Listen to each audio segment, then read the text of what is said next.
প্রিয় শিক্ষার্থীরা আসসালামু আলাইকুম। আশা করি সবাই ভালো আছো। পরিবেশ রসায়নের দ্বিতীয় লেকচারে তোমাদের সবাইকে স্বাগতম। আজকে আমরা পরিবেশ রসায়নের বয়েলের সূত্রটি পড়ব। এর আগের ক্লাসে আমরা বায়ুমণ্ডল নিয়ে আলোচনা করেছিলাম।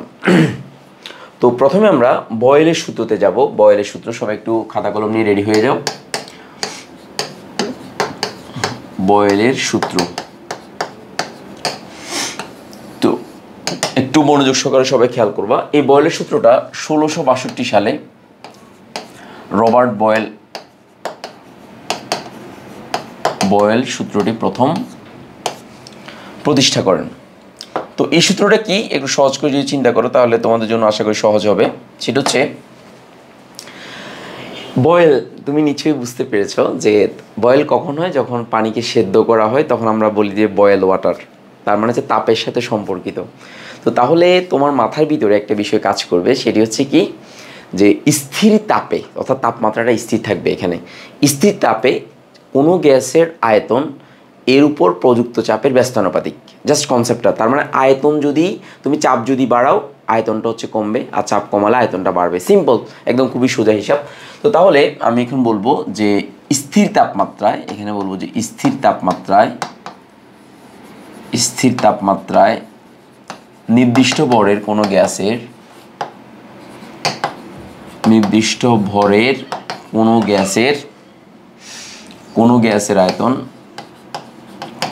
গ্যাসের আয়তন একটু ভালো করে খেয়াল করবা। কোনো গ্যাসের আয়তন এর উপর প্রযুক্ত চাপের প্রযুক্ত চাপের ব্যস্তানুপাতিক। ব্যস্তানুপাত মানে কি? বিপরীত অনুপাত, একটা বাড়লে অন্যটা কমবে। চাপের ব্যস্তানুপাতিক, একটু ভালো করে খেয়াল করবা। তো তাহলে আমি যদি একটু চিন্তা করি তাহলে এখানে লিখতে পারি যে মনে করি যদি আয়তন যদি বি হয় আর চাপ যদি পি হয়, তাহলে 1/p, যেখানে টি স্থির বা তাপমাত্রা স্থির, যেখানে টি স্থির আমি লিখতে পারি টি স্থির, তাপমাত্রাটা স্থির থাকবে। তো তাহলে এখানে যদি আমি একটু কাটাকাটি করি, অর্থাৎ এটাকে যদি আমি সমীকরণটাকে যদি সরল করি তাহলে সেক্ষেত্রে V is equal to K 1/p। তাহলে কে হচ্ছে একটা সমানুপাতিক ধ্রুবক, এখানে কে একটি সমানুপাতিক ধ্রুবক,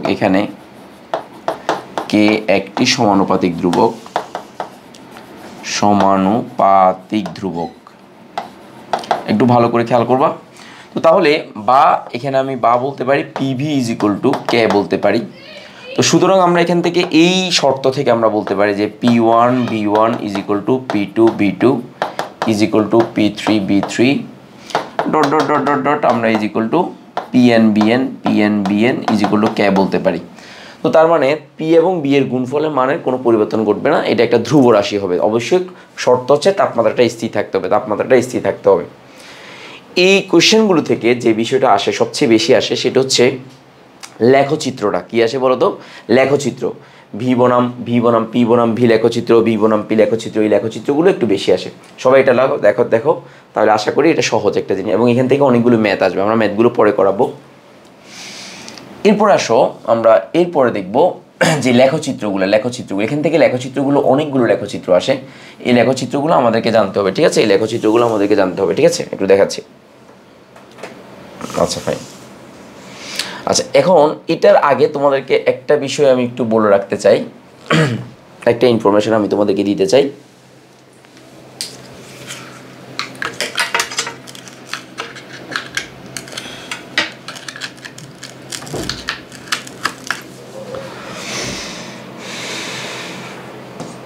দেখো, এই ব্যাপারটা একটু গুরুত্বপূর্ণ, আমি একটু বলতেছি এটা কেন গুরুত্বপূর্ণ।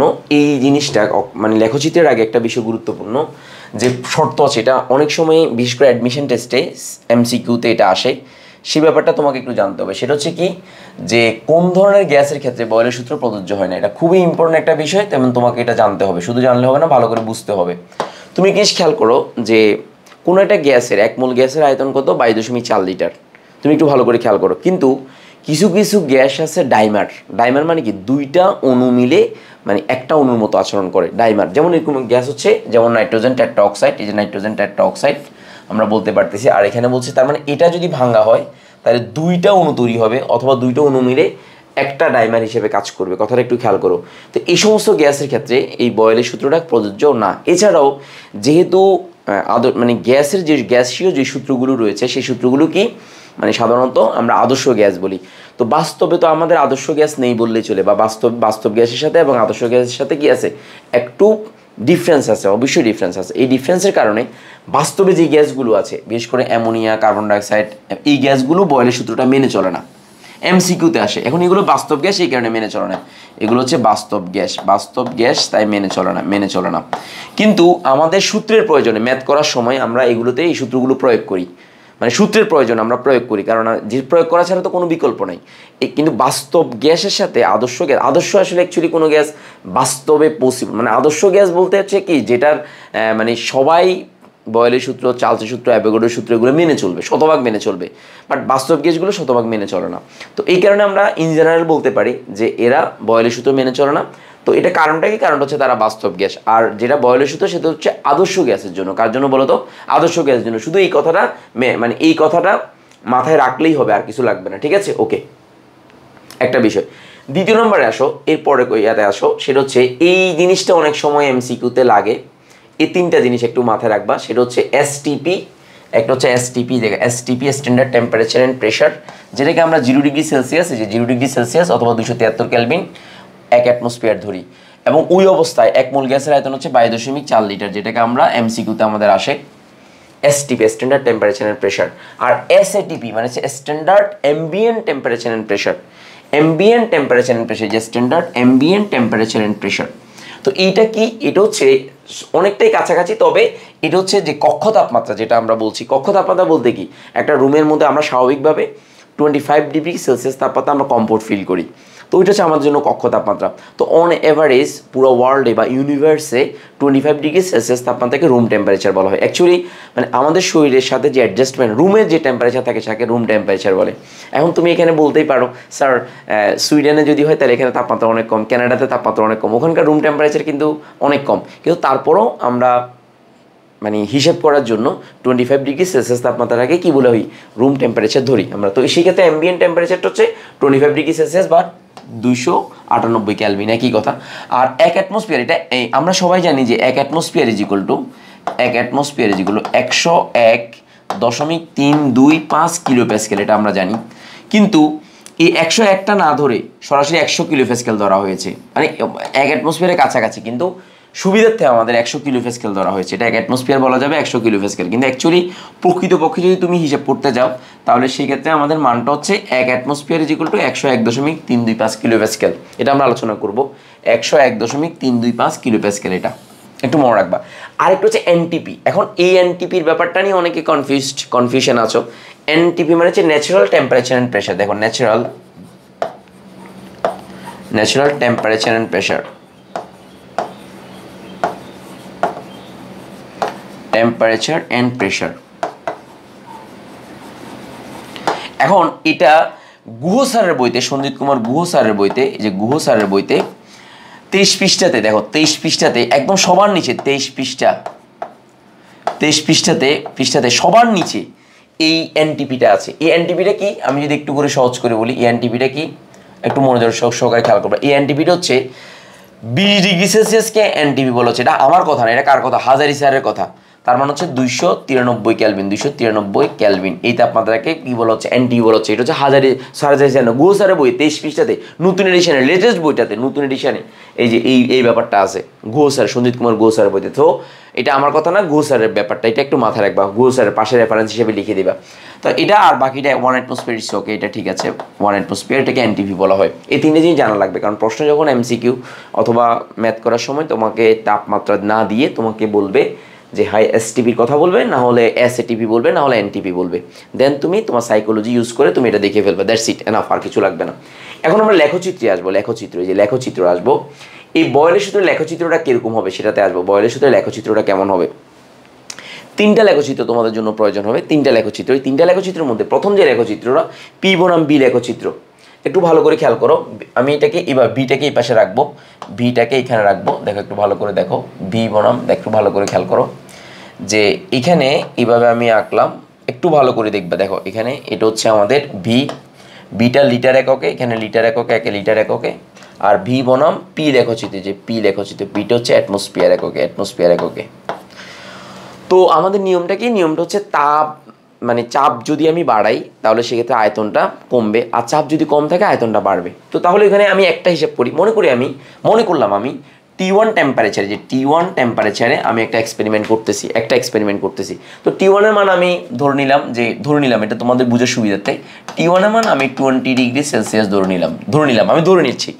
তো এই তাপমাত্রা আমি এক্সপেরিমেন্টটা করব। তো এক্সপেরিমেন্টটা যদি করি তাহলে তুমি একটু খেয়াল করো যে প্রথমে আমার এই পি এর মানটা যদি কম হয়, তাহলে পি এর মানটা কম আমি এখান থেকে ধরলাম, তাহলে ভি এর মানটা অনেক বেশি হবে। তাহলে পি এর মানটা যদি কম হয়, ভি এর মানটা অনেক বেশি। একটু ভালো করে খেয়াল করো, পি এর মানটা যদি কম হয়, ভি এর মানটা অনেক বেশি। এখন যদি আমি পি এর মানটা একটু খেয়াল করো, পি এর মানটা আরেকটু বাড়াই, তাহলে বি এর মানটা আরেকটু কমবে, যে বি এর মানটা আরেকটু কমে যাবে, পি এর মানটা বাড়ানোর সাথে বি এর মানটা আরেকটু কমে যাবে, এই বিন্দুতে আমি পেলাম।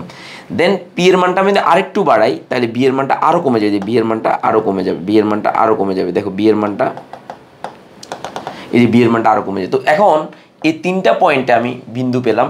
এই বিন্দু তিনটাকে যদি আমি একসাথে একটা সরলরেখার মতো বা কার্ভের মতো চিন্তা করি, তাহলে আমার কার্ভটা হচ্ছে এরকম। দেখো আমার কার্ভটা হচ্ছে কেমন, এই যে এরকম। তো এই যে এরকম একটা অধিবৃত্তীয় রেখা পেলাম, এই যে একটা অধিবৃত্তীয় রেখা পেলাম। এই যে T1 যেটা পাচ্ছ, এই T1টা হচ্ছে কি বলতো, স্থির তাপমাত্রাটা স্থির।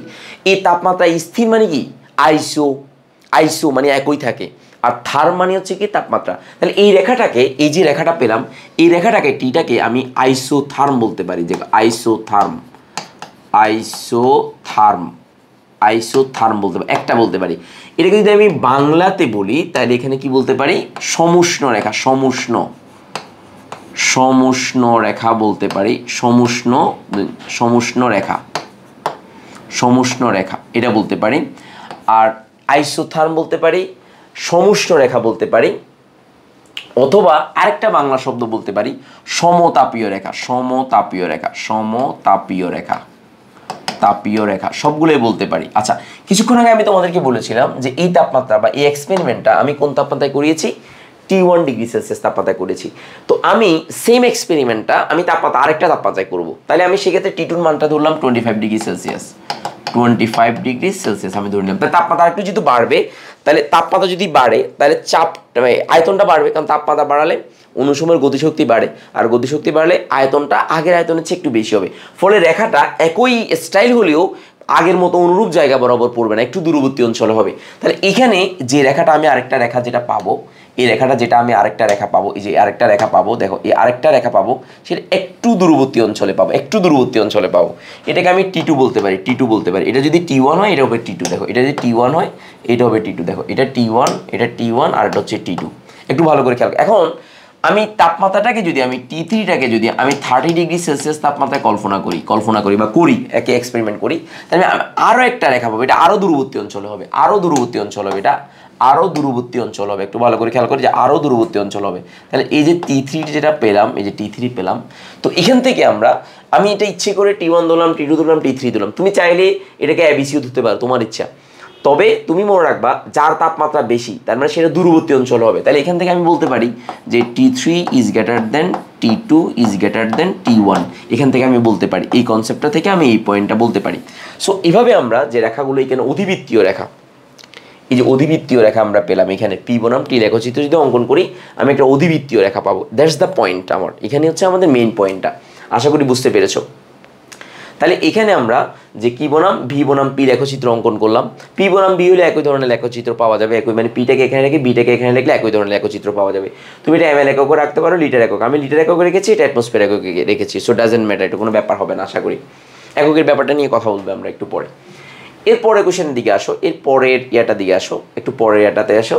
পি বনাম 1/p লেখচিত্র। দেখো ভি বনাম 1/p লেখচিত্র কি দেখা আছে, ভি বনাম 1/p লেখচিত্র। তাহলে তুমি একটু চিন্তা করো যে এই 1/p যে কথা, পি ইনভার্স 1ও একই কথা, এই যে একই কথা, এই ব্যাপারটা তোমাকে আগে জানতে হবে। তো এখানে লেখচিত্রটা কেমন, ভি এর সাথে 1/p এর। এখন তুমি একটু খেয়াল করো, বয়লের সূত্র থেকে তুমি কি জেনেছো, B is proportional to 1/p বা পি ইনভার্স 1। আমি কিন্তু পি এর মান বের করতেছি না, আমি বের করতেছি 1/p এর মান। তো তাহলে 1/p এর সাথে বি এর সম্পর্ক হচ্ছে সমানুপাতিক।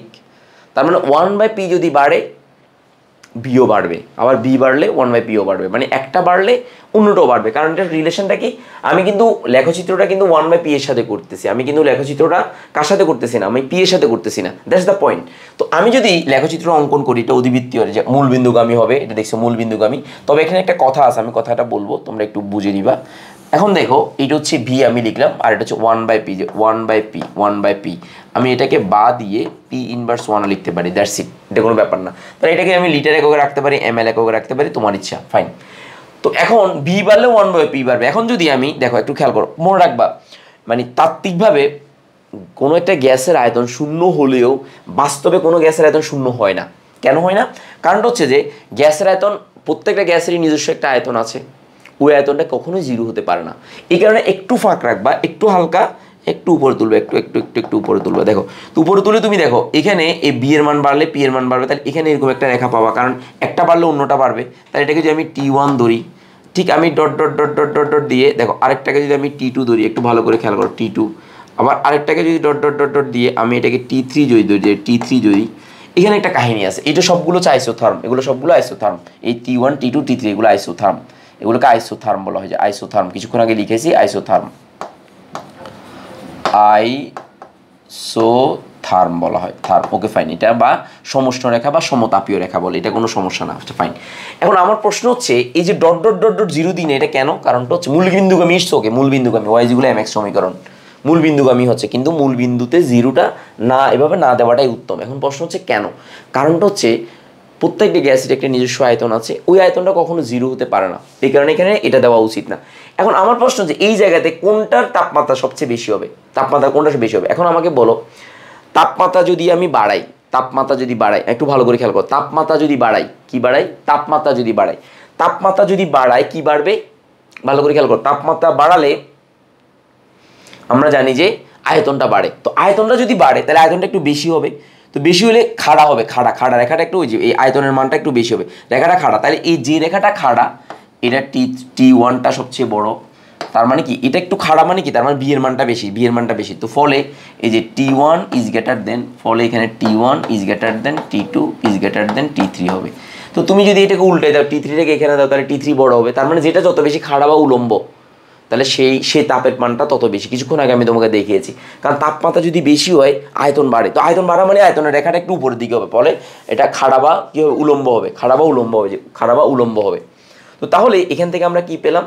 বি বনাম 1/p লেখচিত্রটা একটা কি, তার মানে কি একটা মানে মূলবিন্দুগামী রেখা, মূলবিন্দুগামী সরলরেখা পেলাম। এই ব্যাপারটা মাথায় রাখবে, এমসিকিউতে আসে এটা অনেকবার, নিচের কোনটি সঠিক এরকম এমসিকিউতে আসে। সো এখানে একটু ডট ডট আছে কিনা একটু চেক করে নিবা।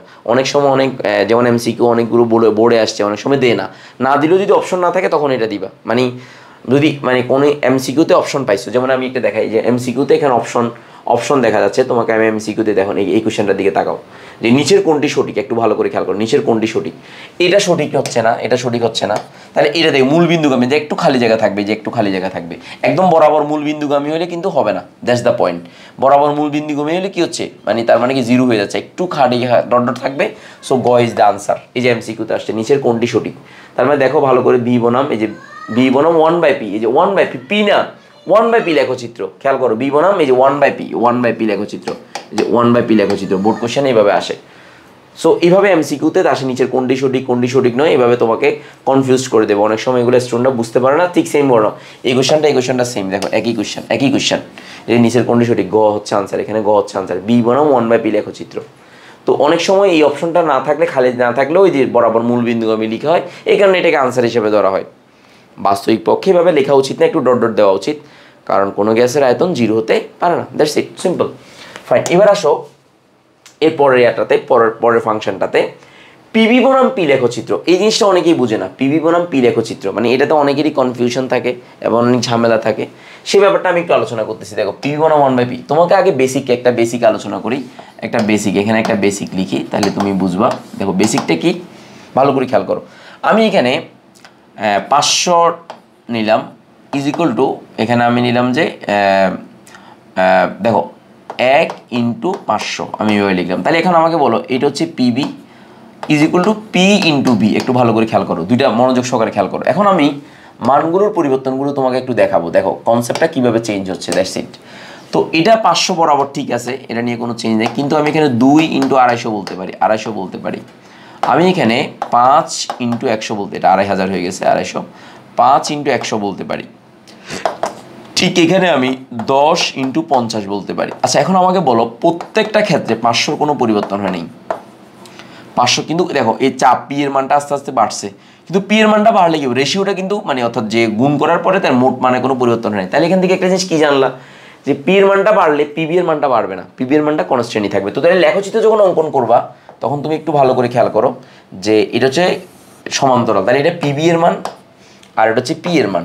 তো পি এর মানটা তুমি 1 অ্যাটমসফিয়ার দাও, 1 অ্যাটমসফিয়ার দাও, এটা অ্যাটমসফিয়ার এককে, তাহলে এখানে আর পিবি এর মানটা হচ্ছে লিটার অ্যাটমসফিয়ার একক, লিটার অ্যাটমসফিয়ার এভাবে দাও বোঝার জন্য। তুমি মিলি লিটার অ্যাটমসফিয়ার দিতে পারো, এটা 2 দাও, এটা 3 দাও, অথবা 100 দিতে পারো, 200 দিতে পারো, 300 দিতে পারো, that is up to you. তো এখন একটা জিনিস খেয়াল করো যে এটার মান যাই হোক না কেন, পিবি এর যে মানটা, এই মানটা একটা সরলরেখা হবে, এরকম একটা সমান্তরাল লেখা হবে, তাহলে এটা পিবি এর মান, পিবি এর মান সমান্তরাল হবে।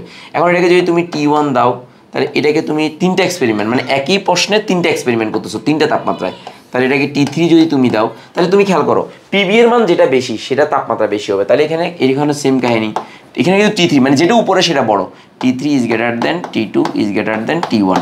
পরীক্ষাতে এইভাবে আসে যে তোমাকে এরকম একটা লেখচিত্র দেবে, লেখচিত্র দিয়ে বলে নিচের কোনটি সঠিক, এই যে কনসেপ্টগুলো এইভাবে আসবে। T3টা বড়, কেন বড়, কারণ হচ্ছে যে যে বি এর মানটা বেড়ে যাবে, বি এর মানটা বাড়লে পিবি এর গুণফল মানটা বেড়ে যাবে। বাট এটা একটা সমান, ভূমির সাথে এক্স অক্ষের সাথে এটা একটা সমান্তরাল লেখা, সমান্তরাল এক্স অক্ষের সমান্তরাল, এখানে লিখবে এক্স অক্ষের সমান্তরাল, অক্ষের সমান্তরাল লেখা, যে সমান্তরাল লেখা, সমান্তরাল, সমান্তরাল লেখা, সমান্তরাল লেখা, এক্স অক্ষের সমান্তরাল লেখা। সো কনসেপ্টটা বুঝলে তোমার জন্য সহজ হবে, আর কনসেপ্ট যদি না বুঝো ঝামেলা মনে হবে। তাহলে এই লেখচিত্র 3টা লেখচিত্র খেয়াল করো, খুবই গুরুত্বপূর্ণ, এই 3টা লেখচিত্র লাগবে, এই 3টা লেখচিত্র ভালো করে খেয়াল করবা। এবার আসো আমরা ম্যাথে চলে যেতে পারি। এখন আসো আইসোথার্মের সংজ্ঞাটা আমরা দেবো। দেখো আইসোথার্মটা আমি আবারও বলছি যে স্থির তাপমাত্রায় যে প্রক্রিয়া সম্পন্ন করা হয় তাকে সমতাপীয় প্রক্রিয়া বলা হয়। তাই স্থির তাপমাত্রায় কোনো গ্যাসের আয়তনের সাথে চাপের সম্পর্ক লেখচিত্রটা খ হবে, লেখচিত্রের সাহায্যে প্রকাশ করা হয়, মানে যে লেখচিত্রের সাহায্যে প্রকাশ করা হয় তাকে সমতাপীয় বা সমুষ্ণ রেখা বা আইসোথার্ম বলা হয়, বা কি বলা হয় বলো, আইসোথার্ম বলা হয়। সো এই প্রশ্নটা একটু মাথায়, অথবা আমি আইসো মানে গ্রিক শব্দ, আইসো মানে হচ্ছে একই, আর থার্ম মানে হচ্ছে তাপমাত্রা বা তাপ। তো যেহেতু বয়েলের সূত্রে আমরা সর্বক্ষেত্রে তাপমাত্রাকে স্থির রাখি, তাই বয়েলের সূত্র থেকে প্রাপ্ত লেখচিত্রকে আইসোথার্ম বলা হয়, মানে যে সরলরেখাটা পাওয়া যায় সেটাকে আমরা আইসোথার্ম বলা হয়। অথবা বয়েলের সূত্র অনুসারে ভি বনাম পি লেখচিত্র অঙ্কন করলে যে সরলরেখা পাওয়া যায় তাকে আইসোথার্ম বলা হয়। সিম্পল, তুমি অনেকভাবে তুমি সংজ্ঞাগুলো লিখতে পারো, দ্যাটস ইট। এটা কিন্তু পরীক্ষায় ক নাম্বারের জন্য আসে, ক এর জন্য আসে, পরীক্ষায় ক এর জন্য আসে। এই জিনিসটা পরীক্ষায় কিসের জন্য আসে, ক এর জন্য আসে, এটা একটু মাথায় রাখবা। ফাইন, এবার আসো এর পরেরটাতে আমরা ম্যাথ করব, এই টপিক থেকে আমরা ম্যাথ করব, অনেকগুলো ম্যাথ করব। প্রথমে বলা হচ্ছে 1 অ্যাটমসফিয়ার চাপে একটি নির্দিষ্ট ভরে গ্যাসের আয়তন 150 সিসি। দেখো এই ইয়াটা করার আগে, মানে অঙ্কটা করার আগে আমি কতগুলো বেসিক জিনিস তোমাদেরকে একটু জানাই দিই, কারণ এই যে যদি না জানালে তোমাদের হবে না। আমি একটু জানাচ্ছি, সেটা হচ্ছে একক সংক্রান্ত, একক সংক্রান্ত সমস্যা। এই যে একক সংক্রান্ত সমস্যা, একক সংক্রান্ত সমস্যা, এটা নিয়ে অনেকেই পড়ে সমস্যা। যে এককের ব্যাপারটা তুমি যদি একটু চিন্তা করো তাহলে একটু মাথা রাখবা, এককের ব্যাপারটা একটু ইম্পর্টেন্ট, খুবই ইম্পর্টেন্ট, শুধু ইম্পর্টেন্ট না। দেখো আমরা সবাই জানি যে অনেকগুলো সূত্র আছে, একটা হচ্ছে P1 B1 is equal to P2 B2, এটা বয়েলের সূত্র। আমি সূত্রগুলো একটু লিখতেছি তোমাদের বোঝার জন্য। তারপর হচ্ছে P1 B1 by T1 is equal to P2 B2 by T2। তারপর আরেকটা সূত্র আছে 3 নম্বর সূত্র, এটা সূত্র। এরপর B1 by T1 is equal to B2 by T2, মানে অনেকগুলো সূত্র আছে। তারপর 3 নাম্বার 4 নাম্বার, তারপর PV is equal to P1 B1 plus P2 B2। তাহলে আরেকটা সূত্র আছে 5 number, PV by T is equal to P1 B1 by T1 plus P2 V2 by T2। এগুলো অনেকগুলো সূত্র। এই সবগুলো সূত্রতে একটু জিনিস খেয়াল রাখবা, বামে যে একক ডানেও সেই একক, বামে যে একক মানে বাম পাশে যে একক বসাবা ডান পাশেও সেম একক, এককটা বসা। আমি কোন একক বসাবো বলে দিচ্ছি, বামে যে একক বসাবে ডানেও সেম একক বসাবে, মানে ডান পাশেও সেম একক, ডান পাশেও একই একক বসবে, একক বসবে। ফাইন। তো তাহলে এখন একটু চিন্তা করো যে বামে যে একক ডানেও সেম একক, একই একক হবে, এ ব্যাপারে কোনো সন্দেহ নেই, একটু ভালো করে বুঝে নিবা। এখন আমাকে বলো যে এককের ব্যাপারটা, কিন্তু কিন্তু পিভি সমান এনআইটিতে সেখানে ঝামেলা আছে, আমি একটু দেখাবো। তো এখানে এককের ব্যাপারটা একটু খেয়াল করো যে 1 অ্যাটমসফিয়ার ইজ ইকুয়াল টু, দেখো 1 অ্যাটমসফিয়ার সমুদ্রপৃষ্ঠে 760 মিলিমিটার মানে পারদ 45 ডিগ্রি অক্ষাংশে যে চাপ দেয় তাকে 1 অ্যাটমসফিয়ার বলা হয়। তো তাহলে এটা সমান আমরা লিখতে পারি যে 760 মিলিমিটার মার্কারি চাপ, মিলিমিটার মার্কারি চাপ এইচজি চাপ বলা হয়। তো আমরা জানি যে সবাই জানি P is equal to H rho G, H rho জি।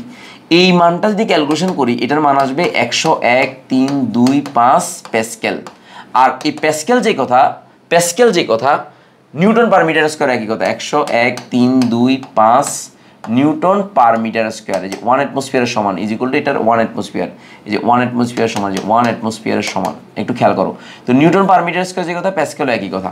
তো এরকম একটা গল্প আছে যে নিউটন পার মিটার স্কোয়ারের সাথে স্কেলের, যে একবার আইনস্টাইন, তারপর হচ্ছে প্যাসকেল এবং নিউটন, খেয়াল করো যে আইনস্টাইন, প্যাসকেল এবং নিউটন লুকোচুরি খেলতেছে। তো এখন আইনস্টাইন হচ্ছে পুলিশ আর প্যাসকেল এবং নিউটন হচ্ছে চোর। তো ডেফিনেটলি চোর তো পালাবে, তো চোর পালাইছে, প্যাসকেল এমন জায়গায় পালাইছে যে তাকে আর ধরার কোনো সম্ভাবনা নাই, মানে এমন জায়গায় পালিয়েছে। কিন্তু অন্যদিকে নিউটন কি করছে, এরকম একটা বর্গক্ষেত্র আঁকছে 1 মিটার, এটা 1 মিটার, এটা 1 মিটার, একটা বর্গক্ষেত্র আঁকছে। তো বর্গক্ষেত্র আঁকার পর এই বর্গক্ষেত্রের উপর নিউটন দাঁড়িয়ে আছে, তাহলে দেখো 1 মিটার স্কোয়ার উপর নিউটন দাঁড়িয়ে আছে। তো যখন আইনস্টাইন চোখ খুললো, নিউটনকে খুঁজতেছে, ও দেখে সামনে চলে আসে নিউটন, প্যাসকেল আর নাই। তো নিউটনকে যখন ধরছে, নিউটনকে বলছে এই নিউটন তুমি চোর, তুমি চোর। নিউটন বলছে না আমি চোর না, তাহলে চোর কে, প্যাসকেল। নিউটন বলছে, আইনস্টাইন বলতেছে আমি তোমারে ধরলাম, তুমি তো চোর, এটা তো দেখাই যাচ্ছে, আবার এখানে তুমি প্যাসকেলের কথা কেন বলতেছো? কয় স্যার যুক্তি শুনেন, কয় যে মিটার স্কোয়ার উপরে নিউটন দাঁড়িয়েছে, তাহলে নিউটন পার মিটার স্কোয়ার, দেখেন নিউটন পার মিটার, সুতরাং এটা হচ্ছে প্যাসকেল। সুতরাং এই সূত্র অনুসারে চোর কে বলো তো, যে নিউটন পার মিটার স্কোয়ার যে কথা, প্যাসকেল এই কথা, সুতরাং চোর হচ্ছে প্যাসকেল। এইভাবে নিউটন বুদ্ধির মাধ্যমে প্যাসকেলকে চোর বানিয়ে দিল, এই হচ্ছে কাহিনী। তাহলে নিউটন পার মিটার স্কোয়ার যে কথা, পার মিটার স্কোয়ার, ইনভার্স না, পার মিটার স্কোয়ার হবে, পার মিটার স্কোয়ার, এটা সমান হচ্ছে 1 প্যাসকেল, এটা একটু মাথায় রাখবা। ফাইন, এখন আসো, তাহলে এটাকে আমি এই যে একটু ছোটো করি, তাহলে 76 সেন্টিমিটার পারদ বলতে পারি, তাহলে মার্কারি চাপ, এই যে মার্কারি চাপ বলতে পারি। তারপর দেখো এটাকে 0.76 মিটার মার্কারি চাপ বলতে পারি, একই কথা। আর এটা এগুলো যে কথা ইজ ইকুয়াল টু, দেখো এখানে ইজ ইকুয়াল টু, মানে এটা ইজ ইকুয়াল টু, এখানে যে 101.325 এই যে 325 প্যাসকেল একই কথা, অথবা নিউটন পার মিটার স্কোয়ারও কী কথা বলো, একই কথা, নিউটন পার মিটার স্কোয়ার একই কথা। তাহলে এটাকে আমি এই পাশে লিখি যে 101.325 প্যাসকেল অথবা নিউটন পার মিটার স্কোয়ার একই কথা। আচ্ছা, এটাকে আমি যদি প্যাসকেলটাকে বা নিউটন পার মিটার স্কোয়ারকে যদি আমি কিসে নিয়ে যাই, যদি আমি কিলো প্যাসকেলে নিয়ে যাই, তখন আমার ঘটনাটা কী হবে দেখো, কিলো প্যাসকেলে, তাহলে এখানে 101.325 কিলো প্যাসকেল। সো এই টার্মের মাধ্যমে তুমি কি করতে পারবা, যে কোনটা দরকার হবে সেটা তুমি ইন্টারসেকশন বা চেঞ্জ করে নিতে পারবা। তো মনে করো তোমাকে যদি বলে যে প্যাসকেল থেকে তুমি অ্যাটমসফিয়ারে নিয়ে যাও, তাহলে প্যাসকেল দেওয়া থাকলে তুমি 101.325 দ্বারা ভাগ করলে সেটা অ্যাটমসফিয়ার হয়ে যাবে। তোমাকে মিলিমিটার থেকে অ্যাটমসফিয়ারে নিতে বললো, তুমি 760 মিলিমিটার পারদচাপ দেওয়া থাকলে 760 দ্বারা ভাগ করে 1 অ্যাটমসফিয়ারে নিয়ে যেতে পারলা। যেমন তোমাকে আমি যদি বলি যে তোমাকে যদি আমি প্রশ্ন করি যে 800 মিলিমিটার পারদচাপ, যে 800 মিলিমিটার পারদচাপ ইজ ইকুয়াল টু কত অ্যাটমসফিয়ার, যে অ্যাটমসফিয়ার হোয়াট। তো তুমি কি করবা, জাস্ট সোজাই যে 800কে তুমি যে 800কে তুমি 760 দ্বারা ভাগ দিবে, যে অ্যাটমসফিয়ার হয়ে গেছে। তো আনসার যেটা যা আসে তা, যতটুকু আসে তা, এই হচ্ছে কাহিনী। আর তোমাকে যদি প্যাসকেলকে নিয়ে যেতে বলে, তাহলে যেমন তোমাকে যদি আমি বলি যে 202.625 প্যাসকেল সমান হচ্ছে কত, এই যে কত অ্যাটমসফিয়ার তোমাকে প্রশ্ন করলাম, তাহলে তুমি কি করলা, এখানে 202.625 বা যাই হোক, তো তুমি কি করলে এটাকে 101.325 তখন অ্যাটমসফিয়ার, এটা দ্বারা ভাগ করলে অ্যাটমসফিয়ারে পেয়ে যাবা, সিম্পল। সো কনভার্সনগুলো শিখতে হবে। তো এই কনভার্সনের সাথে সাথে আরেকটা হচ্ছে আয়তন সংক্রান্ত, অনেকে আয়তন নিয়ে ভুল করে, এই আয়তনটা একটু খেয়াল করবা, এগুলো লিখে নিও, কারণ এগুলো যদি না লিখো তুমি অঙ্ক বুঝবে না, অঙ্ক করতে পারবে না। অঙ্ক করার ক্ষেত্রে এই এককগুলো খুবই গুরুত্বপূর্ণ, এককের কনভার্সনটা বা এককের রূপান্তরটা খুবই গুরুত্বপূর্ণ। এবার তুমি আসো যে যদি আয়তন নিয়ে তুমি জানো যে 1 ml যে কথা 1 cc একই কথা, 1 cm কিউব একই কথা, মনে রাখতে হবে। তাহলে এখানে লিখবা 1 লিটার ইজ ইকুয়াল টু হচ্ছে 1000 সিসি অথবা 1000 ml অথবা সিএম কিউব একই কথা। আবার 1 ডিএম কিউব যে কথা 1 লিটারও একই কথা। আবার মনে রাখবা 1 metre cube is equal to হচ্ছে 1000 লিটার, যে 1000 লিটার। তো তাহলে এখানে 10 টু দি পাওয়ার এটাকে 10 টু দি পাওয়ার 3 লিটারও বলা যায়। তো সুতরাং 1 litre is equal to metre কিউবের 10 ইনভার্স 3 মিটার কিউব, এই যে মিটার কিউব। তাহলে লিটার থেকে যদি মিটার কিউবে কনভার্ট করতে হয় এই সূত্র ফলো করতে হবে। আর এখানে যে এই মিটার কিউব থেকে যদি লিটারে নিতে হয় তখন এই সূত্র ফলো করতে হবে। আর ডিএম কিউবের তো ব্যাপার তোমরা জানো, লিটার থেকে ডিএম কিউব কীভাবে আসে 1000 ml। এই ব্যাপারগুলো একটু মাথায় রাখবা, এই কনসেপ্টটা একটু মাথায় রাখবা। এই ব্যাপারটা অনেকে বুঝে না, মিটার কিউবের ব্যাপারটা, এই জিনিসটা মাথায় রাখবা। লাস্ট যে জিনিসটা নিয়ে আমি কথা বলছিলাম, লাস্ট যে জিনিসটা নিয়ে, যখন পিভিগুলো এনআরটি সমীকরণ আসবে, দেখো যখন পিভিগুলো এনআরটি সমীকরণ আসবে, দেখো PV is equal two nRT সমীকরণটা আসবে, এনআরটি সমীকরণ আসবে, তখন কিন্তু একটা ঝামেলা আছে। তখন তুমি চাইলে উল্টাপাল্টা একক ব্যবহার করতে পারবে না। তখন দেখো এই রুল নাম্বার 1, পি এর মান যদি তুমি অ্যাটমসফিয়ার এককে ব্যবহার করো, ভি এর মানটা অবশ্যই লিটার এককে ব্যবহার করতে হবে। তখন এই আর এর মানটা, যেটা সার্বজনীন গ্যাস দ্রবক, 0.0821 লিটার অ্যাটমসফিয়ার পার মোল পার ক্যালভিন, যে পার মোল পার ক্যালভিন, এই এককটা ব্যবহার করতে হবে। এটা আমি মানে পরে অঙ্ক করার সময় লাগবে, একটু জাস্ট লিখে নিবা। আর টি এর মান always Kelvin scale, T is equal always Kelvin scale, Kelvin scale মানে ক্যালভিন স্কেলে তুমি তাকে মানটা লিখতে হবে। 1 নম্বর, রুল নাম্বার 1, মানে সিকোয়েন্সটা ফলো করতে হবে। 2 নম্বরে তুমি যদি আসো, এরপরে আসো যে পি এর মানটা যদি তুমি অ্যাটমসফিয়ার না লিখে নিউটন পার মিটার স্কোয়ারে লিখো অথবা প্যাসকেল এককে লিখো, ভি এর মানটা অবশ্যই কোন এককে লিখতে হবে, অবশ্যই মিটার কিউব এককে লিখতে হবে। তখন এই আর এর মানটা হবে 8.314 জুল পার মোল পার ক্যালভিন, জুল পার মোল পার ক্যালভিন, একটু মাথায় রাখবা, জুল পার মোল পার ক্যালভিন। এবং টি এর মানটা always Kelvin scale, that's the point.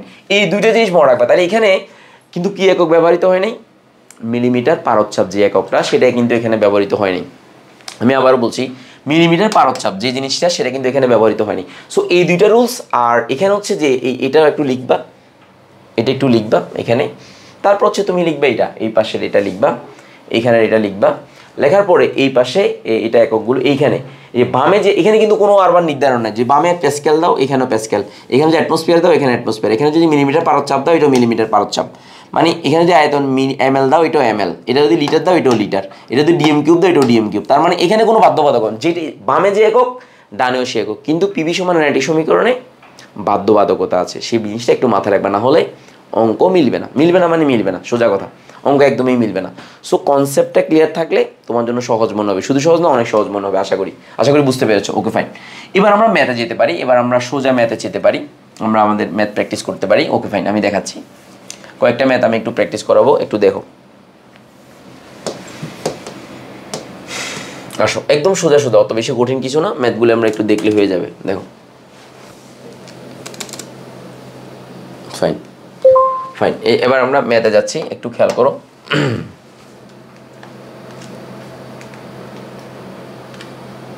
ওকে, একটু দেখবো আমরা ম্যাথগুলো। আসো, প্রথমে আমরা একটু প্রশ্নটা পড়বো। প্রশ্নটা কি বলতো? প্রশ্ন বলেছে যে স্থির 1 অ্যাটমসফিয়ার চাপে, প্রশ্ন কি বলেছে, 1 অ্যাটমসফিয়ার চাপে নির্দিষ্ট ভরের গ্যাসের আয়তন এত সিসি হলে একই তাপমাত্রা ও চাপ দ্বিগুণ করলে উক্ত গ্যাসের আয়তন কত হবে, উক্ত গ্যাসের আয়তন কত হবে, এই কথাটা আমাদেরকে বলছে। তো তাহলে এখন তুমি একটু চিন্তা করো, তাহলে তোমার জন্য আরো সহজ হবে যে কি কি দেওয়া আছে। আয়তন প্রথমে দেওয়া আছে এত, চাপ দ্বিগুণ করলে, তাহলে দেখো, তাহলে এখানে পি এর মান, তাহলে এখানে কি P1 ইজ ইকুয়াল প্রাথমিক চাপ ইজ 1 অ্যাটমসফিয়ার, তাহলে পিটুর মানটা কত হবে, পিটুর মানটা হবে কত, যে 2 অ্যাটমসফিয়ার হবে। কেন কেন বলছে বলো তো, চাপ দ্বিগুণ করছে। তাহলে B1 এর মান কত দেওয়া আছে, 150 সিসি, 150 সিসি বাস কেনসিউবে। তাহলে B2 মানটা তুমি বের করবা। তো চাপ বাড়ালে তো অর্ধেক হয়ে যাবে, দেখেই বোঝা যায়। তাহলে সূত্র হচ্ছে জানা আছে, এই যে জানা আছে P1 B1 is equal to P2 V2। তাহলে বা দিবা, তাহলে এখানে তুমি B2 মানটা বের করবা, বের করলে P2টা নিচে আসবে, P1 B1। তাহলে এখানে P1 এর মান কত, এখানে হচ্ছে P1 এর মান হচ্ছে 1 ইন্টু B1 এর মান হচ্ছে 150 আর নিচে হচ্ছে 2 সমান হচ্ছে 75 সিসি। আনসার হচ্ছে 75 সিসি, শেষ। অর্থাৎ আনসার আয়তন হবে 75 সিসি হবে, সেন্টিমিটার কিউব। একক এখানে যা দেবে এখানেও সেম, সিসি মানে সেন্টিমিটার কিউব বা কিউবিক সেন্টিমিটার বা এমএল।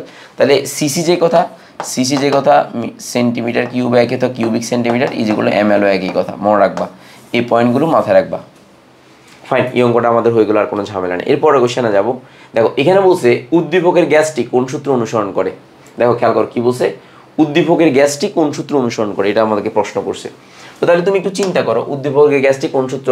তাহলে আমরা দেখতে পাচ্ছি পি এবং বি এর গুণফল, তাহলে এটা P1, এটা P1, এটা B1, এটা P2, এটা B2, এটা P3, এটা হচ্ছে B3।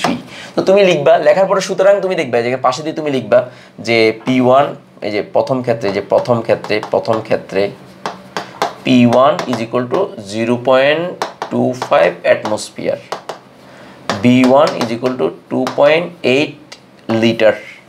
তো সুতরাং এখানে লিখবে যে সুতরাং এই যে সুতরাং P1 B1 is equal to 0.25 into 2.8, তাহলে ক্যালকুলেশন যদি করো 0.25 into 0.25, আমি একটু লিখতেছি 0.25 ইন্টু কত বলেছে 2.8 বলেছে, তাহলে সেক্ষেত্রে 0.7 0.7 লিটার অ্যাটমসফিয়ার 0.7 এত অ্যাটমসফিয়ার একটা। তাহলে ঠিক সেমভাবে দ্বিতীয় ক্ষেত্রে ঠিক সেমভাবে দেখো P2 ইজ ইকুয়াল কত বলা হচ্ছে যে 0.5 লিটার, B2 সমান কত দেওয়া হচ্ছে 1.4 লিটার। তো তাহলে সুতরাং P2 B2 is equal two 0.5 into 1.4, তাহলে এখানে লিটার অ্যাটমসফিয়ার, এটা একটা লিটার একটা অ্যাটমসফিয়ার, এটা অ্যাটমসফিয়ার হবে অ্যাটমসফিয়ার, তাহলে এখানে হবে কত হবে লিটার অ্যাটমসফিয়ার ATM। তো তাহলে ক্যালকুলেশন করলে 0.7ই হবে, 0.7 লিটার অ্যাটমসফিয়ার এককটা, একটু ভালো করে খেয়াল করো। ঠিক সেমভাবে এরপরে যদি তুমি করো, মানে এরপরে যে P3 করলা, আমি একটু ওই পাশে করতেছি, তো সেমভাবে তুমি এভাবে করবা, করার পরে দেন তুমি কি পাবা, যে সেমভাবে তুমি, আমি এখানে পাশে সংক্ষেপে লিখতেছি P3 এটার মানও 0.7 বের হবে। আবার P4 লিটার অ্যাটমসফিয়ার, এটার মানও P4 এটার মানও 0.7 পাবা লিটার অ্যাটমসফিয়ার পাবা। তো সুতরাং তুমি লিখবা যে P1 B1 is equal to P2 B2 is equal to P3 is equal two P4 is equal two 0.7 is equal two ধ্রুবক, এই যে ধ্রুবক। তো সুতরাং এটি কার সূত্রকে সমর্থন করে, সুতরাং এটি বয়েলের সূত্রকে সমর্থন করে। এটা কুমিল্লা বোর্ডে আসছে 2022 সালে, যে কুমিল্লা বোর্ড 2022 সালে সেম কোশ্চেন এগুলো আসছে, এগুলো প্রায় সময় আসে যে কোন সূত্রকে সমর্থন করে। এবং তুমি চাইলে কি করতে পারো, নিচে দিয়ে একটা বয়েলের সূত্রটা লিখে দিতে পারো, লিখে দিয়ে তুমি এভাবে তুমি প্রমাণ করতে পারো। সো আশা করি বুঝতে পেরেছো। একটু তুলে নেও, আমি তো 2টা করে দিলাম, তোমরা বাকি 2টা করবা, করে তারপরে নিচের লাইনগুলো এটা করবা, এটা করে তারপরে এটা লিখবা, এই পাশে এই পয়েন্টটা লিখবা, যাতে ফুল মার্কসটা আসে। আশা করি বুঝতে পেরেছো। এরপরে এতে যাব, পরের কোশ্চেনে যাব। দেখো এখানে একটু খেয়াল করো যে স্থির তাপমাত্রায় 1 অ্যাটমসফিয়ার হাইড্রোজেন গ্যাসের আয়তন 3.15 ml হয়। দেখো স্থির তাপমাত্রায় 1 অ্যাটমসফিয়ার হাইড্রোজেন গ্যাসের আয়তন 3.15 ml হয়। চাপ বৃদ্ধি এত করলে এর আয়তন কত হবে? অ্যাকচুয়ালি চাপ বৃদ্ধি বলতে এখানে কথা, মানে চাপ বৃদ্ধি করে, অর্থাৎ এর চাপ এত করলে, এর চাপ এত অ্যাটমসফিয়ার করলে, কথাটা এরকম। বৃদ্ধি যখন বলবে তখন কিন্তু একটা ঝামেলা আছে। ঝামেলা কি? তখন আদি চাপের সাথে ওটা যোগ করতে হবে, কথাটা হচ্ছে এরকম। তখন এখন তুমি একটু ভালো করে খেয়াল করো যে এত অ্যাটমসফিয়ারে গ্যাসের আয়তন হচ্ছে এত, সুতরাং এততে কত হবে। তো এখন তোমার যে কাজটা তুমি খেয়াল করতেছো, এখানে একটা অ্যাটমসফিয়ার আছে, বাট এখানে হচ্ছে একটা কিলোপ্যাসকেল আছে। তোমার কাজ হচ্ছে কিলোপ্যাসকেলকে কিসে নিয়ে যাওয়া? অ্যাটমসফিয়ারে নিয়ে যাওয়া। That's the point. তো তাহলে তুমি এখন দেখো P1 এর মান দেওয়া আছে 1 অ্যাটমসফিয়ার, P2 এর মান দেওয়া আছে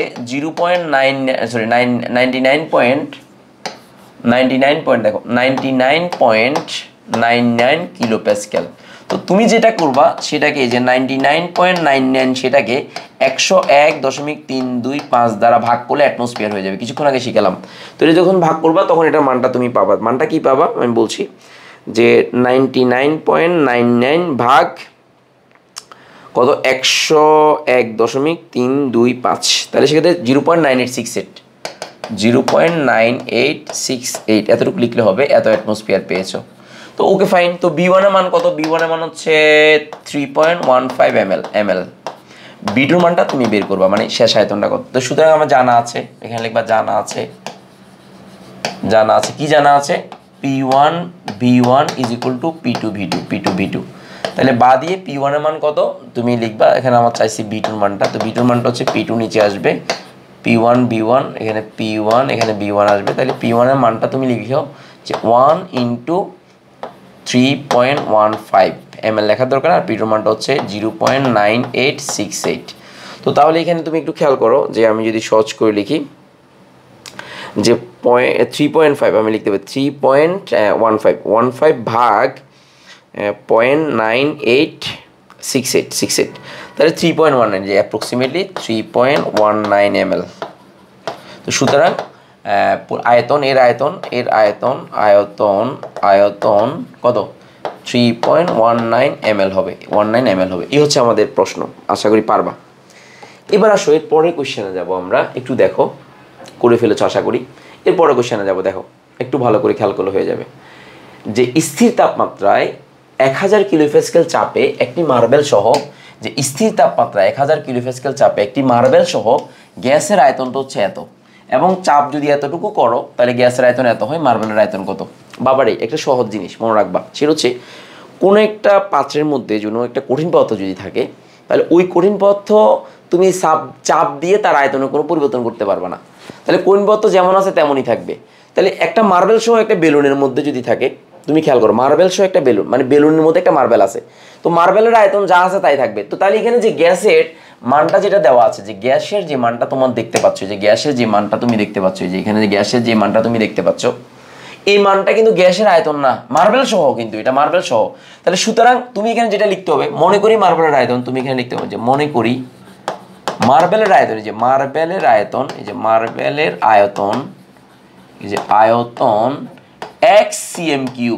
তো সুতরাং এবার আসবে, সুতরাং প্রাথমিকভাবে যে সুতরাং প্রাথমিক, এই যে প্রাথমিক বা গ্যাসের আয়তন, এই যে গ্যাসের আয়তন V1 = 150 থেকে এক্সটা বিয়োগ হবে। এই হচ্ছে কাহিনী, এত cm3। তার মানে এই এক্স এর মানটা মার্বেল সহ যেহেতু আছে, মার্বেলের কোনো পরিবর্তন হবে, এটা লিখতে হবে।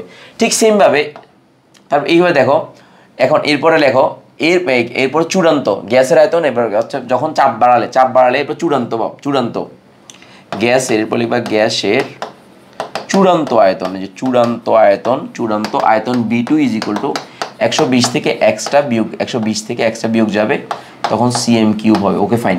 এবার চাপ P = প্রাথমিক চাপ, এখানে লিখবো প্রাথমিক চাপ P1 = কত 1000 কিলোপ্যাসকেল, তুমি এখানে লিখলা। তারপর হচ্ছে শেষ চাপ বা চূড়ান্ত চাপ, এই যে চূড়ান্ত চাপ P2 = কত হবে, একটু ভালো করে খেয়াল করো, 1500 কিলোপ্যাসকেল থাকলো। তো সো এখন তোমার সূত্রটা কি, এখন সূত্র তুমি জানো, যে এই পাশে একটু সুন্দর করে লিখবা, যে সুতরাং জানা আছে P1 V1 = P2 V2। তাহলে বা মানটা বসালে, এই যে মানটা ক্যালকুলেশন যদি তুমি করো, তাহলে x এর মানটা 60 cm3 পাবা। তো তুমি সে মানগুলো বসাইতে পারো। P এর মানটা তোমার কত পাইছো 1000, তাহলে এখানে 1000 × 150 - x =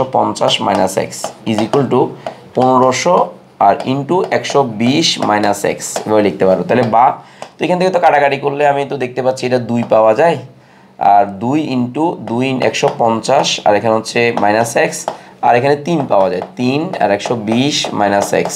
তো এই যে যদি করি আর কি, 500 দিয়ে যদি ভাগ দিই, তাহলে বা যদি দিই, তাহলে সেক্ষেত্রে আমি এখানে পাবো 300, আর এখানে পাবো 2x, আর এখানে হচ্ছে 360 - 3x। তো এখান থেকে পক্ষান্ত যদি করি x = 60 পাবো।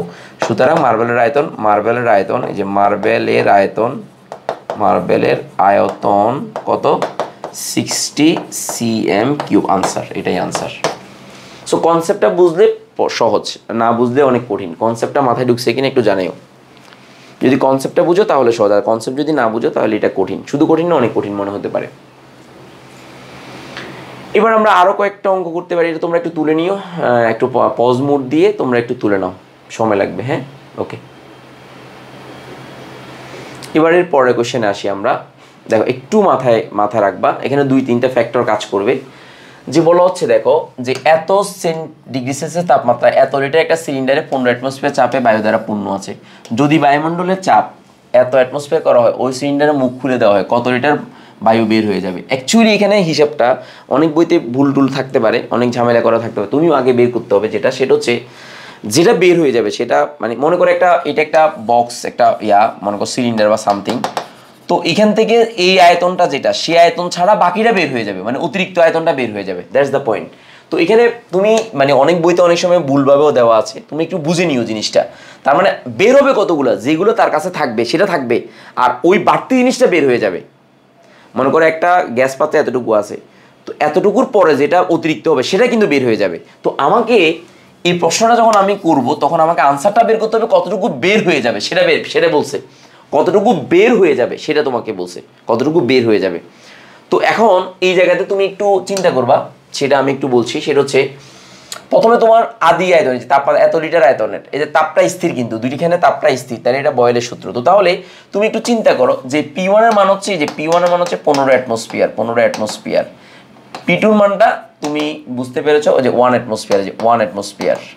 B1 এর মানটা হচ্ছে 50 লিটার লিটার। আর বিটুর মানটা তুমি বের করবা, বের করার পরে যে ওয়াট বের করবা, বের করার পর যেটা বের হবে সেটা থেকে 50টা বিয়োগ দিবা। কেন বিয়োগ দিবা? কারণ ওইটা তো মানে ওই সিলিন্ডারেরই আয়তন 50 লিটার, ওইটা তো বরাবর থাকবে, ওইটার মধ্যে থাকবে, যেটা বাড়তি সেটা বের হয়ে যাবে। তো তাহলে সূত্র হচ্ছে P1 is equal to P2 B2। তাহলে বা দিয়ে তুমি B2 মানটা বের করলা, এখানে P2 দিলা, আর এখানে হচ্ছে P1 B1 দিলা। তাহলে এখানে মানটা বড়, এটা হচ্ছে 1 অ্যাটমসফিয়ার, আর এখানে হচ্ছে 15 ইন্টু B1 এর মান হচ্ছে 50। তো ক্যালকুলেশন যদি করো তাহলে সেক্ষেত্রে 5 15 75 750 লিটার এরকম একটা মান আসতেছে। তো এখন সুতরাং বের হবে, যে বের হবে এই, সুতরাং বায়ু বের হবে, যে বায়ু বের হবে কতটুকু বলো তো? যে 750 লিটার থেকে 50 লিটার বিয়োগ যাবে। কেন বিয়োগ যাবে? সমান হচ্ছে 700 লিটার বের হয়ে যাবে। তার মানে যেটা অতিরিক্ত সেটা বের হয়ে যাবে, এতটুকু গ্যাস বের হয়ে যাবে, এত লিটার বের হয়ে যাবে, গ্যাস বের হবে এত litre. That's the point. So কনসেপ্টটা বুঝবা, মানে কনসেপ্টটা বুঝবা, যেটা পাত্রের ভিতর থেকে বের হয়ে যাবে। আর যদি বলো সম্পূর্ণ খালি হবে, তখন সেটা খালি যদি হয়ে যায় তাহলে সেক্ষেত্রে 750ই আনসার হবে। সো পয়েন্টটা মাথায় রাখবা। ওকে, এবার আসলে পরের কোশ্চেনের দিকে তাকাও। যে বলা হচ্ছে একটি ফ্লাক্সে 10 অ্যাটমসফিয়ার চাপে 50 লিটার H2 গ্যাস আছে। একটি ফ্লাক্সে 10 অ্যাটমসফিয়ার চাপে 50 লিটার H2 গ্যাস আছে, হাইড্রোজেন গ্যাস আছে। 2 লিটার আয়তন বিশিষ্ট কতটি বেলুনকে ওই গ্যাস দ্বারা ভর্তি করা যাবে? তবে এখানে একটা মনে রাখবা, এখন তোমাকে কি করতে হবে, মনে করতে হবে যে যে মানে যে পাত্রটা, সেই পাত্রটা শূন্য, সেই পাত্রটাকে একদম খালি করে আমি ভরাট করে ফেলবো। মানে আমাকে বিবেচনা এখানে করবে, এখানের জন্য যেহেতু হাজার স্যারের বইতে এরকম যে যেতগুলো মানে আমার যে আয়তন সিলিন্ডার যেটা আছে সেই আয়তনের মধ্যেও তো কিছু গ্যাস আছে, ওই গ্যাসগুলো সব খালি করে ফেলবো, কথাটা ওইরকমই বলছে। তো এখন আমার মূল যেটা দরকার প্রতিটার জন্য, তার মানে আমার পরবর্তী আয়তনটা দরকার। আদি আয়তনটা দেওয়া আছে, পরবর্তী আয়তনটা দেওয়া দরকার। তো পরবর্তী আয়তন যদি হয়ে যায় ওই আয়তনের 2 লিটার করে, তার মানে ওইটাকে ভাগ করে প্রতিটাকে 2 লিটার 2 লিটার করে আমি করবো, বড় বোতলজাত করব। তো তার মানে এখানে আমি যেটা তোমার মাথায় রাখতে হবে যে n সংখ্যক, মানে যে n সংখ্যক আমি এখানে মানে বেলুন পূর্ণ করতে পারবো, কথাটা এরকম। তো আমি জিনিসটাকে যদি সহজ করে বলি তাহলে দেখো যে P1 is equal two 10 atmosphere, 10 atmosphere. P2 is equal, দেখো এই যে P2 ইজ ইকুয়াল টু, এই যে P2 ইজ ইকুয়াল টু কত অ্যাটমসফিয়ার? যে P2 is equal two 2 atmosphere, যে 2 অ্যাটমসফিয়ার, যে 2 অ্যাটমসফিয়ার, 2 অ্যাটমসফিয়ার, 2 অ্যাটমসফিয়ার হবে। ওকে ফাইন, মানলাম। তাহলে B1 ইজ ইকুয়াল হচ্ছে 50 লিটার, এটা দেওয়া আছে 50 লিটার। এখন দেখো এই B2 মানটা, এই B2 মানটা হবে n into 2 litre. That's the point. কেন? আমি প্রত্যেকটা গ্যাসের আয়তন, আমার একটু খেয়াল করো, প্রতিটা গ্যাসের আয়তন, এই যে প্রতিটা গ্যাসের আয়তন আমি এখানে একসাথে করে ফেলতেছি। আমি চাইলে মোট আয়তন বের করে 2 দিয়ে ভাগ করে দিতে পারতাম, মানে মোট আয়তনটা বের করে 2 দিয়ে ভাগ করে দিতে পারতাম, কারণ 2 লিটারে অনেকগুলো গ্যাস পূর্ণ হবে, n সংখ্যক গ্যাস। বাট আমি এটা জানি না, ওই জানাটা n এর মানটা বের করতে হবে। এটা এইভাবে করতে পারো, অথবা তুমি যেটা করতে পারো, এই মানটাকে তুমি এই বিটুর মানটা বের করে যে আয়তনটা হবে ওই আয়তনটাকে দিয়ে 2 দ্বারা ভাগ দিবা, কারণ প্রতিটা গ্যাসের আয়তন হচ্ছে 2 লিটার। তো তাহলে এখানে অনেকগুলো আয়তন আছে, তাহলে কতটা গ্যাস দ্বারা পূর্ণ করা যাবে? তাহলে মনে করি এখানে বিশাল একটা পাত্র আছে, বিশাল একটা সিলিন্ডার গ্যাস আছে। তো এখান থেকে 2 লিটার 2 লিটার 2 লিটার এবার ভাগ হয়ে যাবে, ভাগ হয়ে কয়টা 2 লিটার হবে এই জিনিসটা মূলত আমাকে বের করতে বলছে। তো তুমি চাইলে শর্টকাট নিয়ম যদি করতে চাও তাহলে n ইন্টু, এই যে n ইন্টু 2 দাও এত লিটার হবে, তাহলে n এর মানটা বের করো। সুতরাং লিখবা যে একদম shortcut P1 B1 is equal to P2 B2। তাহলে এখানে লিখতে হবে, মনে করি মানে পাত্রটি শূন্য, পাত্র শূন্য করে সম্পূর্ণ গ্যাসকে, যে সম্পূর্ণ গ্যাসকে, যে গ্যাসকে বেলুনে, এই যে বেলুনে ভরা হলো। তাহলে এখানে কাহিনী কি? এখানে হচ্ছে পাত্রের আয়তন যেটা আছে, পাত্রে যে গ্যাসটা আছে সেটা শুদ্ধ আমি বেলুন ভরছি, এই কথাটা লিখতে হবে, না হলে তোমার কনফিউশন তৈরি হবে। তো তাহলে এখানে P1 B1 শর্টকাট সূত্র লিখে ফেলো। তাহলে এখানে হচ্ছে 10 ইন্টু, আমার এখানে দরকার হচ্ছে B2টা আমি লিখবো। B2টা আমি কেন লিখবো বলতেছি। তাহলে P2 মান হচ্ছে আমার 2, P1 এর মান হচ্ছে 10 ইন্টু 50। তো তাহলে বিটুর মানটা বা দেবো আমি, বিটুর মানটা আমার কত? বিটুর মানটা হচ্ছে আমার n2, এই যে 2n আর কি, 2n ইজ ইকুয়াল টু, তাহলে এখানে হচ্ছে 2, তো আমি কাটাকাটি যদি করি তাহলে সেক্ষেত্রে কাটাকাটি যদি করি তাহলে সেক্ষেত্রে আমার এটা হচ্ছে 250 হচ্ছে। দেখো 5 তো 250 তো তাহলে বা n ইজ ইকুয়াল টু কত বলো 125 ক্যালকুলেশন যদি এতটি, সুতরাং এতটি বেলুন ভরা যাবে, যে 125টি বেলুন ভরা যাবে, ভরা যাবে। কেন বলো তো, ওই যে সম্পূর্ণ শূন্য করে ফেলছি, এটা মাথায় রাখবে। অনেক সাথে তোমাকে বলতে পারে যে বেলুনটা যদি শূন্য না করো, তাহলে বেলুন শূন্য না করলে তো 50 লিটার বাদ দিতে হবে, যে 250 ওখান থেকে 50 লিটার বাদ দিলে 200 লিটার হবে। ওই 200 লিটার দিয়ে তুমি n দিয়ে ভাগ করবা, তখন হিসাব হবে বাকি এটা, মানে তখন এখানে 250 হবে না, তখন মানে ওই পাত্রের যে আয়তনটা আছে সেই আয়তনের বাড়তি আয়তনগুলো বেলুন ভরছে ওইটা চিন্তা করা হবে। আর এখানে আমরা মানে বলতেছি যে কি ওইটা শুদ্ধ, পুরো পাত্রটা শূন্য করে আমি গ্যাসটা বেলুনে ঢুকাচ্ছি, এটা হচ্ছে আমাদের মেইন ফ্যাক্ট। আশা করি বিষয়টা বুঝতে পেরেছো। সো এগুলো যদি একটু চিন্তা করো, আমার মনে হতো কঠিন কিছু না, একটু মাথায় রাখো, তাহলে আশা করি বুঝতে পারবা। তো আমরা নেক্সট ক্লাসে বাকি অঙ্কগুলো করাবো ইনশাল্লাহ। তোমাদের সবার জন্য শুভকামনা, তোমরা সবাই ভালো থাকো, সুস্থ থাকো। ধন্যবাদ সবাইকে, আসসালামু আলাইকুম।